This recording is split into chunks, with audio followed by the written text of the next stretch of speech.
Thank you very much, Mr. Chair, and welcome, gentlemen.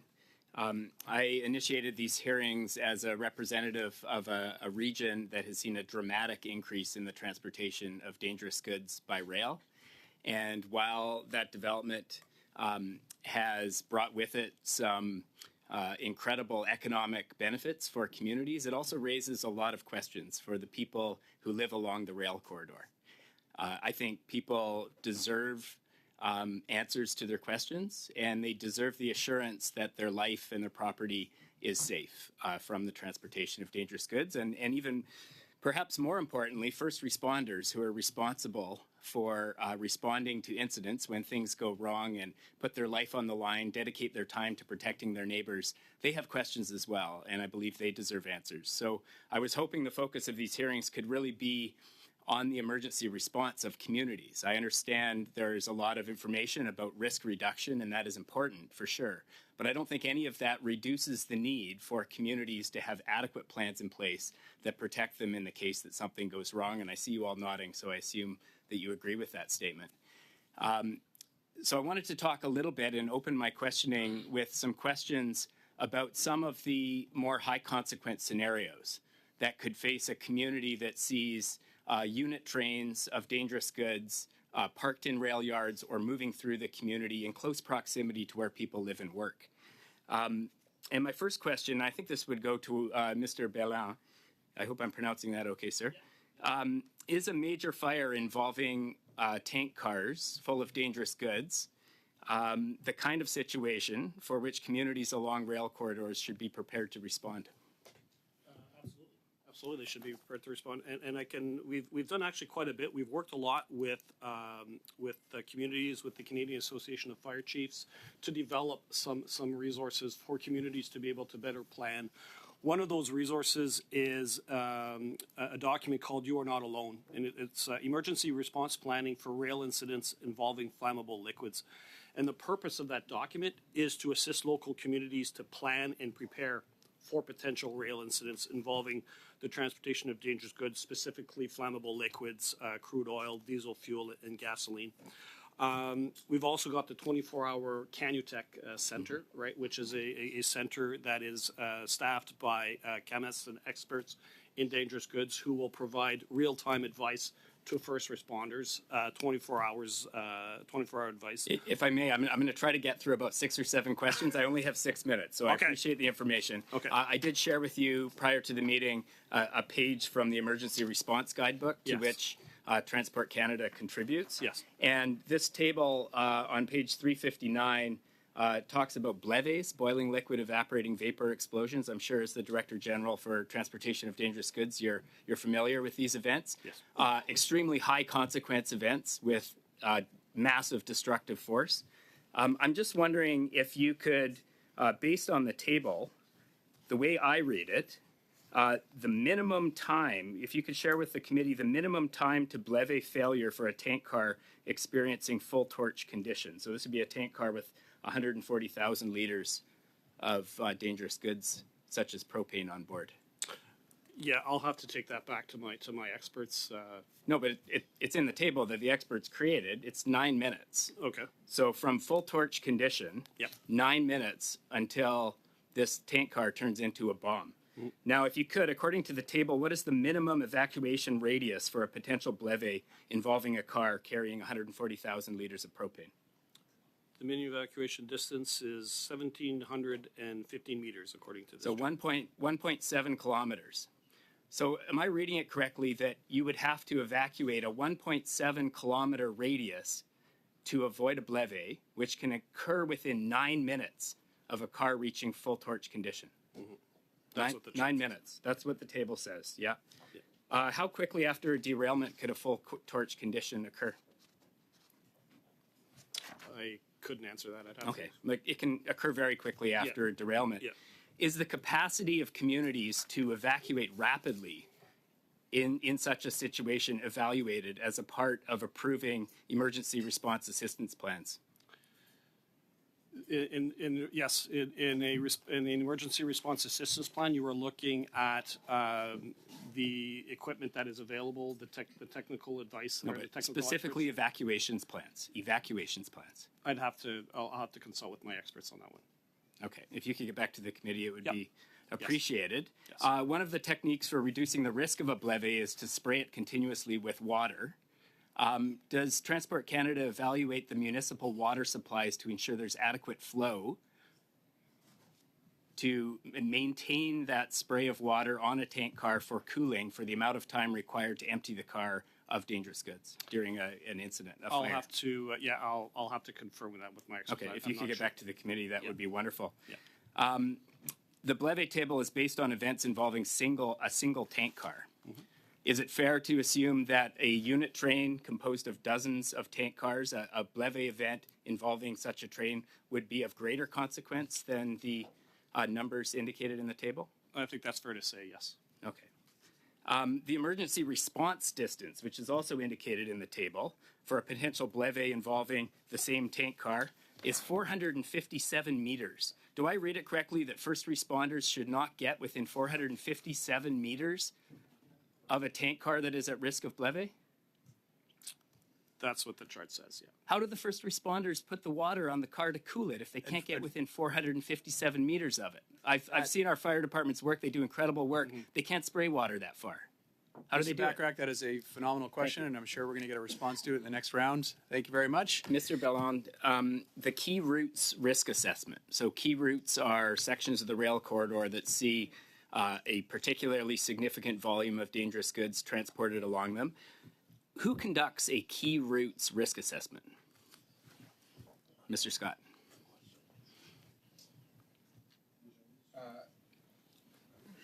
The railways conduct them based on 28 risk factors. So from the rules governing the key routes risk assessments, this is from Transport Canada's website, it says that key routes risk assessments include assessing, quote, emergency response capability and capacity along the route, including training of local fire services and municipalities with respect to the volumes and types of dangerous goods being transported. Does Transport Canada have a training level, a capacity, a capability that they define, that your department defines as sufficient to protect communities? So our role, once we, so under the rules, the railways are obligated to follow certain requirements with regard to dangerous goods trains. One of them is conducting an elevated risk assessment, which they submit to Transport Canada. We don't approve them. We look at them. We conduct a due diligence review on their risk assessments. And we make a call whether we need to follow up through an inspection, through other oversight measures to ensure ourselves that the appropriate level of mitigation measures are being put in place. So that's the Transport Canada. So is there, you just used the word appropriate level. Does Transport Canada define an appropriate level for the capability, capacity, and training level for local fire services and municipalities? We would look at it more globally, so I'm not aware that we have a specific discrete gauge for that particular indicator. We would look at it more on a global risk level. Global as in around the world, or global as in across all risks? Or In aggregate across the 28 risk factors, we would look at it from that perspective. So you're asking the railways to assess the capacity of communities to respond to emergency incidents, and yet there's no way that Transport Canada looks at the information they provide and says, yes, that looks sufficient, or no, that doesn't look good enough for events involving the goods that you're transporting. Is that what I'm hearing? Well, again, so we look at the risk assessment in its totality. I don't know what that means in its totality. Like We do a comprehensive assessment of the information and the risk assessment and mitigation measures that the railway provides to us. And we're not a first responder at Transport Canada, but we do need to make sure that the railways are taking those factors into consideration when they're designing their own operations and emergency plans as the regulated entities. Thank you very much, Mr. Scott. Chair. I was a little bit surprised by the responses regarding the key routes risk assessment. So as I understand it, these are risk assessments that the government requires the rail companies to do. And they submit the risk assessments to the regulator, to Transport Canada, but Transport Canada does not approve them. And there is no definition of what an adequate risk assessment looks like. These risk assessments, I assume, are also confidential, Mr. Scott? Proprietary? There might be proprietary elements in them. Okay, are they available to community members who want to better understand the risk?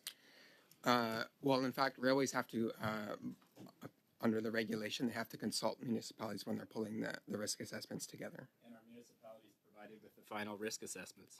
I'm not sure. Can you provide that to the committee? Thank you very much.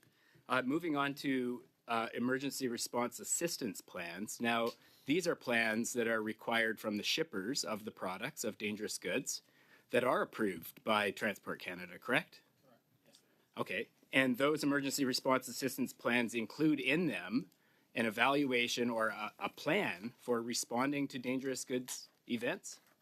Correct. Yes. And a description of the tools and strategies that will be used to respond? Correct. It provides an ERAP will contain safety information, communication and plan implementation, roles and responsibilities, emergency response actions, the resources for the response, which includes personnel and equipment, mobilization and deployment, damage assessment, and then obviously training and exercises. And in those ERAPs, Yes. does Transport Canada have a definition of what a sufficient response plan looks like? Because Transport Canada approves these assistance plans. Yes. There must be a systematic approach for evaluating whether the shipper's plans are sufficient to protect the community, correct? There is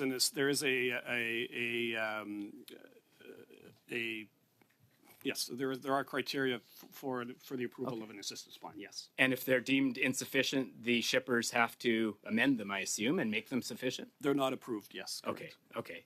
Now, it's common for these ERAPs to rely on local first responders, correct, as part of the response to emergencies involving dangerous goods? It would be part of the response. Yes.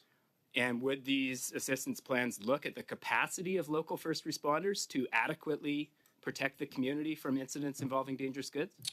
I'll have to get back to you on that one. Okay, one would think that it would be logical that if the goal of the assistance plans is to protect the community, that your agency wouldn't approve a plan that doesn't achieve the goal of protecting the community, correct? Yeah. You're not just looking at the capability of the response of the community, right? You're also looking at the shipper actually has to have response contractors. I understand. I understand. Right, but in the first 2 hours, it's usually up to the local fire department to respond. Right. And are these ERAPs also confidential or proprietary? There is some proprietary information in them. Yes. Yes. Are they available to members of the public who, say, live along a rail corridor and want to know how they're being protected? They are not at this time. No. They're not available. Are they available to municipalities who ask for them? That I'd have to check. No, I don't Okay, if believe you they could are. provide that to the committee, that would be appreciated. Are they available to the fire departments that are part of the emergency response assistance plans? I don't believe they are either. They aren't. They aren't available to the first responders that are part of the plan. I'll have to verify that. This is amazing. Where do you go from there? I'm baffled. I want to provide assurance to people in the communities I represent that they're being adequately protected by your department. You're the Director General of Transportation of Dangerous Goods, and yet I've asked dozens of questions that haven't had answers. Are first responders right to be concerned about the ability, the capacity, the resources, the tools that they have to protect communities from the products that you approve the shipment of? Yes, but we do work a lot with communities and first responders and providing, like I mentioned before, we've provided them. There's actually free online training that is available for firefighters. Are there any standards? Does Transport Canada have any standards for the training that first responders receive for responding to incidents involving dangerous goods? There are competency guidelines. Yeah. There are competency guidelines for first responders. Yes. So when the shippers provide voluntary training opportunities for local first responders, does Transport Canada evaluate which communities have trained personnel as part of the emergency response assistance plans. These plans are only looked at every, what, 6 or 7 years? Depending on the plan, yes. Okay, so how does Transport Canada get a global sense of whether local first responders have adequate training and capacity to respond to dangerous goods events? I'll have to. Hard to say. I'll have to go back and ask the question. Okay, so we have confidential plans that include local first responders, but local first responders aren't able to access those plans. We have a lack of standards when it comes to the sufficiency of those plans. Is Transport Canada currently engaged in any community level emergency response capacity assessments at the local level in Canada? Not that I'm aware of. Okay. My understanding is that Transport Canada is involved in one. It involves the Kitsum-Kalem First Nation and the Kitselis First Nation. It's in the riding I represent near the community of Terrace. And our hope is that it's going to produce information on the community's capacity to respond to these events because the community is very concerned. I think it's logical to conduct similar capacity assessments in every community along the rail corridor, because there are tens of thousands of people that are at risk if we see major events like the Bleve events that I described earlier. So I'll leave it there, Mr. Chair, but I'm deeply troubled by the answers we've received today.